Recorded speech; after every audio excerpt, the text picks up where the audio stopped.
mo yan eh, ano gagawin mo na eh? Seat cover daw sa kanya eh.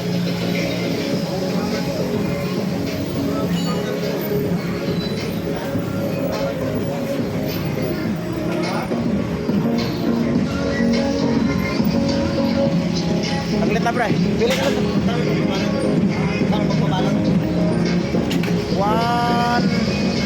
100 lang pag ano, pag seat cover, pili ka lang daw kung anong klase.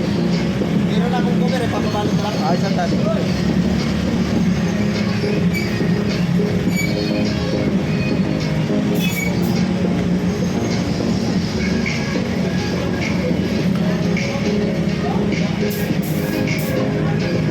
Ano yan, Bert? Mag-fix inhaler for fast relief mula sa paradong ilong. Fix inhaler. Ano yan, asa-asa? Asa-asa.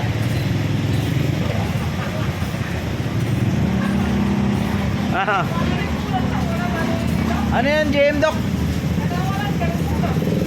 Wala, ayun ang pinakamalaki. Hindi kasya gulong namin yan eh.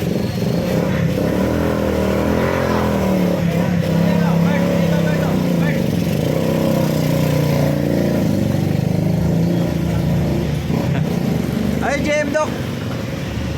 JM Doc. JM Dong, ano yan? General charging?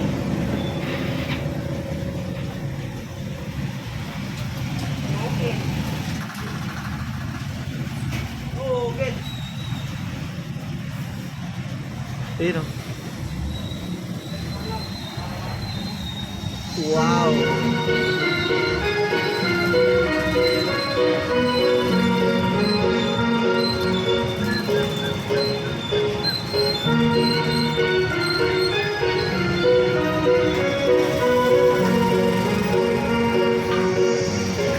Pag naugasan to, baka babalik ulit yung customer natin. Alala. Grinding compound, pag nauugasan yan, para bumalik yung customer natin ulit. Lalagay na natin to ulit. Para ano? Mas Ay, nugasan to lang talaga yan. Nugasan pala talaga yan. Nauugasan to. Oh, pakita ko. Ang panghugas ko, Oh, may tubig pa yung Royal. langis na yan. Hanggang sa pinala yan. Dito tubig, diesel. Diesel. Ayan o.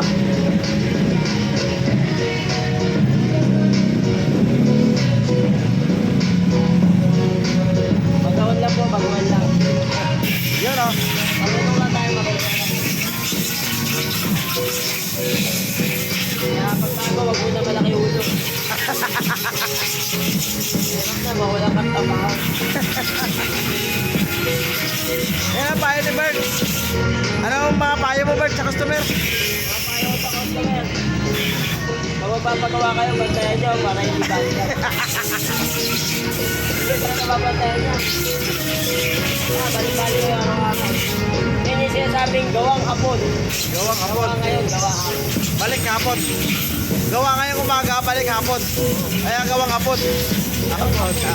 Ito, Indian lang eh. Indian. Diyan. Mga Indiano na gawa na. Para-paraan na lang. Hindi na gumagamit na ano. Yung mga galing Thailand na...